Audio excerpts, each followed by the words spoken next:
Olá, é um prazer estar fazendo contato desta forma para compartilhar da palavra de Deus. E eu gostaria de deixar aqui uma reflexão em cima do texto de Deuteronômio.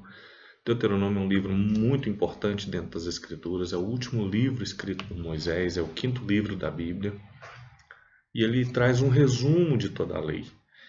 Mas vamos olhar a lei como algo, como uma proteção, uma cerca que nos impede de nós mesmos prejudicarmos.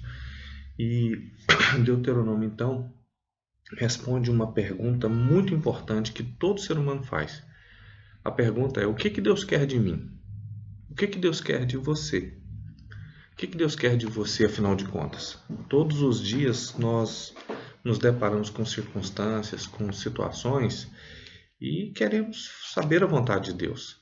Então Deuteronômio vem trazer aqui nesse texto, no capítulo 12, uma proposta super interessante. Aliás, é o capítulo 10, a partir do verso 12, que diz assim: Agora, pois, ó Israel, que é que o Senhor Deus pede de ti? Olha só, o que o Senhor Deus pede de ti? Agora, pois, ó Israel, o que é que o Senhor Deus pede de ti, senão que temas o Senhor teu Deus, que andes em todos os seus caminhos, e o ames, e sirvas ao Senhor teu Deus com todo o teu coração e com toda a tua alma. E ele continua: que guardes os mandamentos do Senhor e os seus estatutos que hoje te ordeno, para o teu bem. Eis que os céus e os céus dos céus são do Senhor teu Deus, a terra e tudo que nela há. Tão somente o Senhor se agradou de teus pais para os amar, e a vós, descendência deles, escolheu depois deles de todos os povos, como neste dia se vê. Então a questão é: o que é que Deus requer de mim? O que é que Deus requer de você? E com que autoridade Deus faz isso? O próprio texto responde. Diz aqui que Ele é o Criador. E, mais do que isso, o sustentador da vida. Eis que os céus e os céus dos céus são do Senhor teu Deus, a terra e tudo que nela há. Então Ele tem toda a autoridade para requerer alguma coisa de nós, como nosso Criador, como nosso mantenedor, como soberano do universo.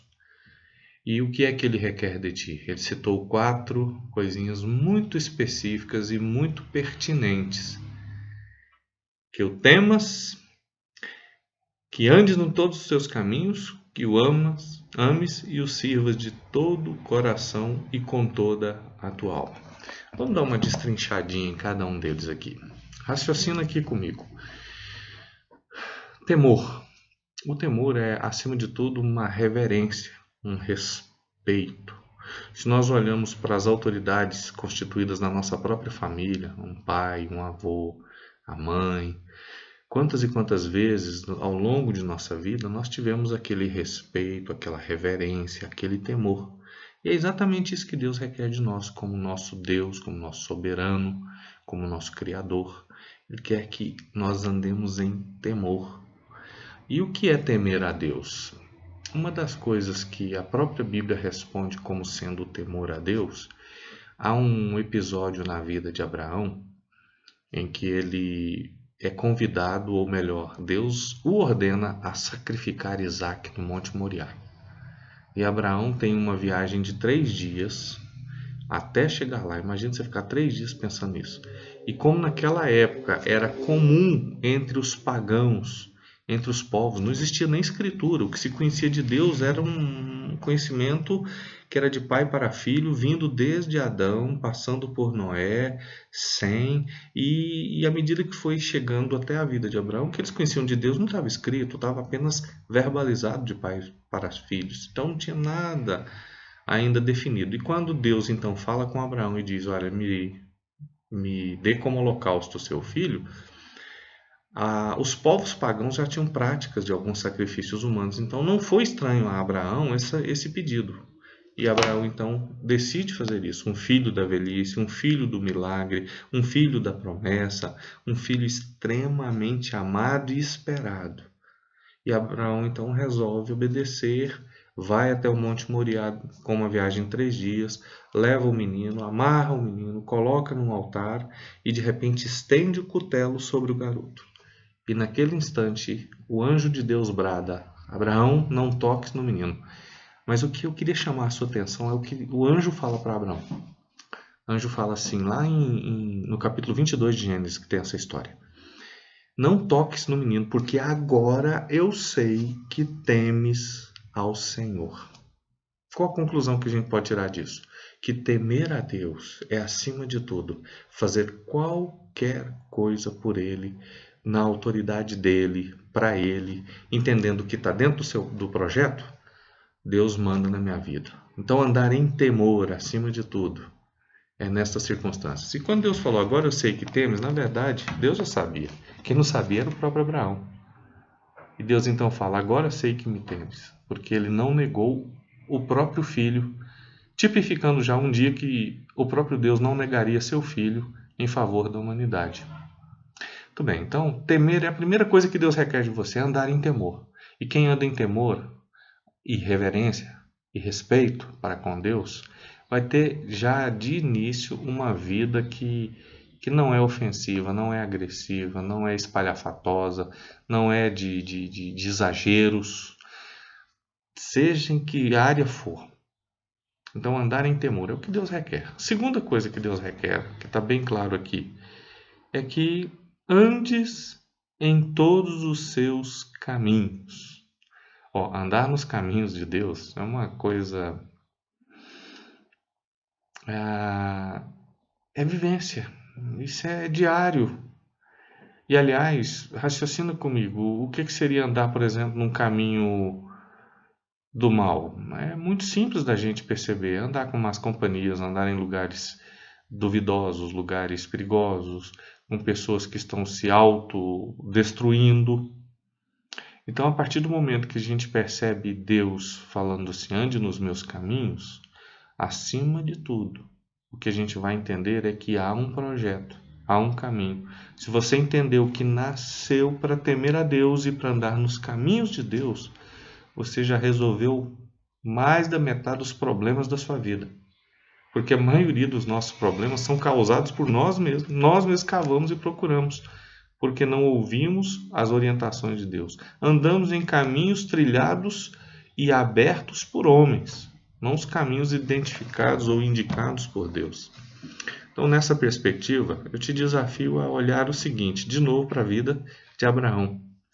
No capítulo 17 de Gênesis, no versículo 1, Deus vira para Abraão e fala assim, Abraão, anda na minha presença e sê perfeito. Rapaz, anda na minha presença e ser perfeito. Essa palavra é muito forte para determinar essa questão dos caminhos. Me diga com quem você anda que eu te digo quem és. Esse ditado popular, ele é extremamente sábio. O tipo de pessoa com quem andamos, a gente logo está com o linguajar delas. Adquirimos o sotaque, adquirimos as gírias, adquirimos os cacoetes, frequentamos os mesmos lugares. Então, quando Deus convida Abraão, anda comigo, anda nos meus caminhos, anda na minha presença e ser perfeito. E sem contar que vale a pena lembrar uma palavra de Provérbios que em mais de um lugar diz assim, há caminhos que ao homem parece ser bom, mas no final são caminhos de morte. Então isso é muito sério, isso diz respeito a uma loucura de vida. Então eu chamo você a pensar dentro do que Deus falou aqui, que andar nos caminhos dele vai proporcionar para a sua vida a oportunidade de ser perfeito. E aliás, ele falou, sede santos, porque eu sou santo. A vontade de Deus é que você realmente, como filho amado, o filho não parece o pai? Como um filho amado de Deus, você chegue na condição de se parecer com Deus. É isso que ele está propondo para você. E não importa onde você esteja, As pessoas vão olhar para você e falar: ali vai um filho de Deus, ali vai uma filha de Deus. Entende?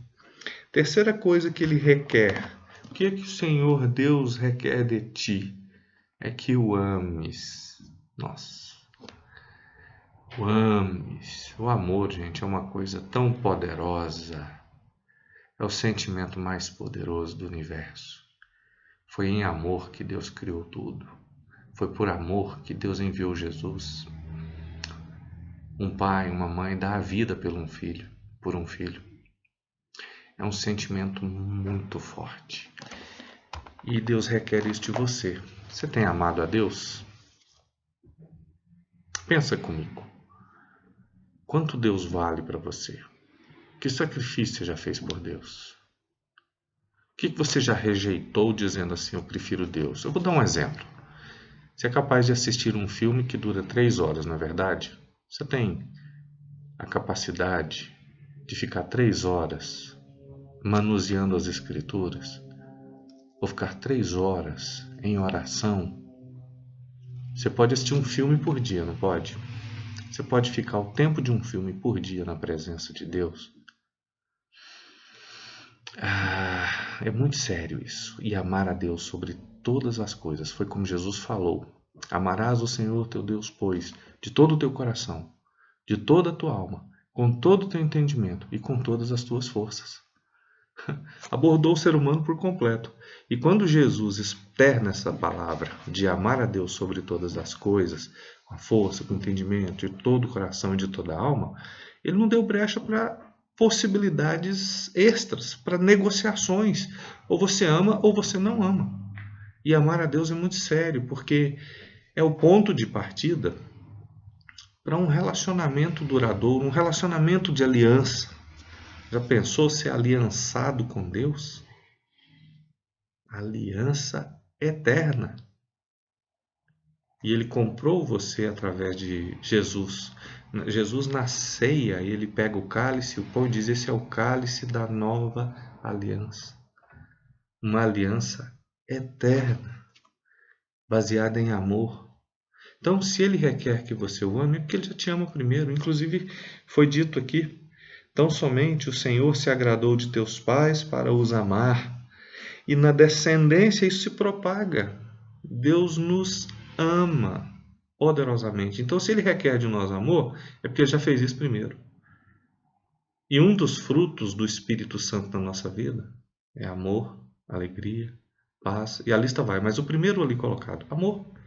E Coríntios 13 vem falar de uma forma sobrenatural, que o amor tudo espera, tudo suporta, tudo crê.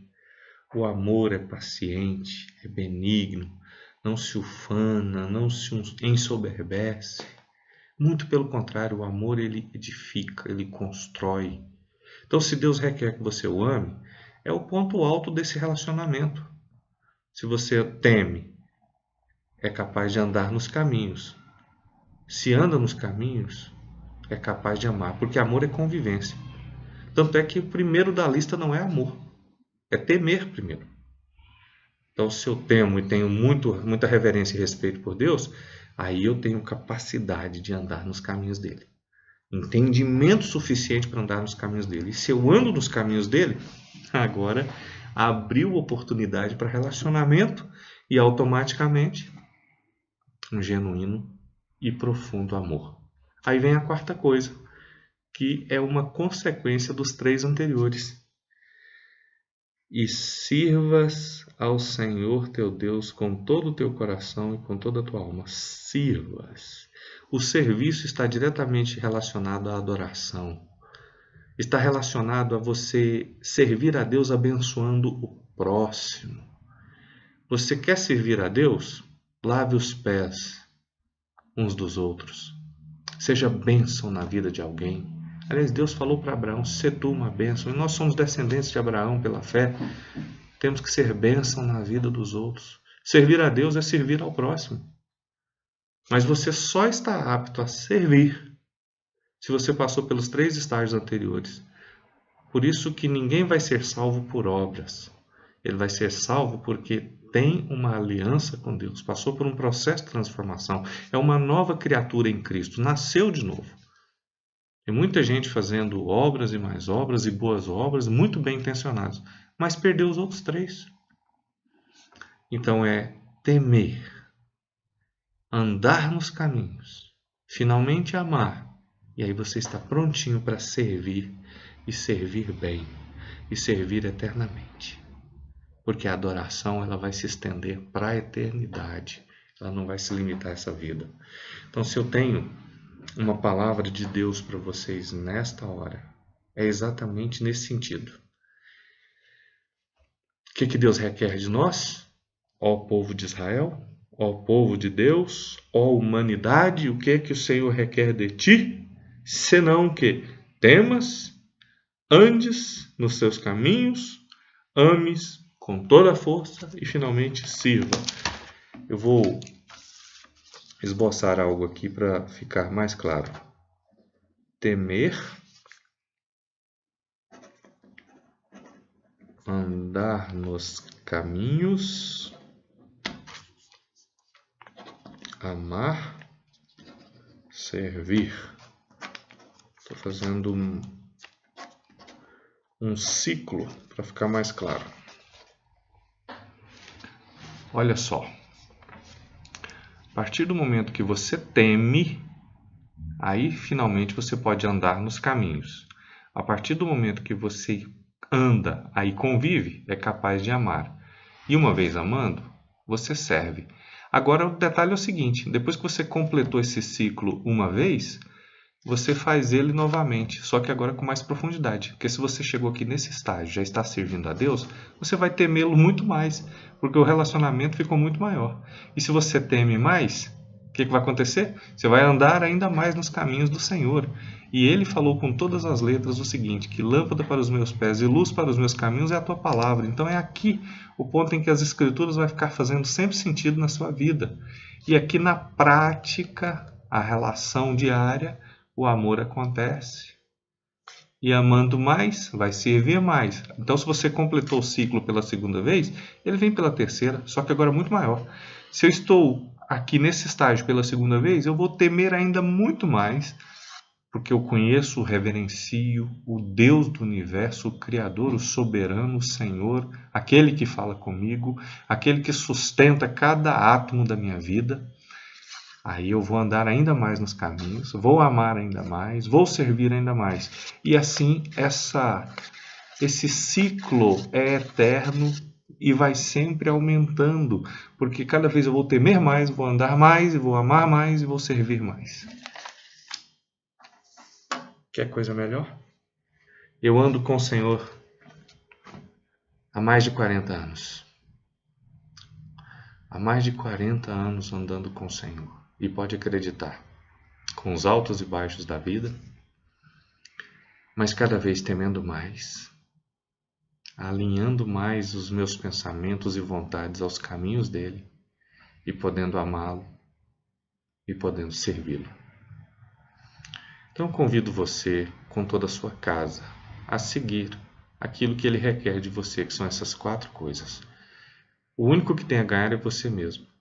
E ele fez isso com base em ser o soberano Criador de todas as coisas. Que Deus abençoe você, seu coração, a sua vida, a sua casa, a sua causa. Enfim, você não está aqui na terra por acaso. Você foi chamado à existência para ser filho de Deus. Que Ele possa então te iluminar e abençoar nesta hora tão preciosa, nesse momento de reflexão e meditação. Então, nós vimos Deuteronômio, capítulo 10, versículos 12 até o 15. Deixo essa passagem com você para durante outros dias. Eu recomendo você até recortar. Xeroca e recorta, cola isso na parede, até isso ficar bem fixado na sua mente. O que Deus requer de você? E por que Ele requer de você? Com que autoridade Ele requer isso de você? E melhor, o que vai ser o resultado final da sua vida se você atender a esses 4 requerimentos do Criador para com a criatura? Que Deus te abençoe rica e poderosamente. Amém?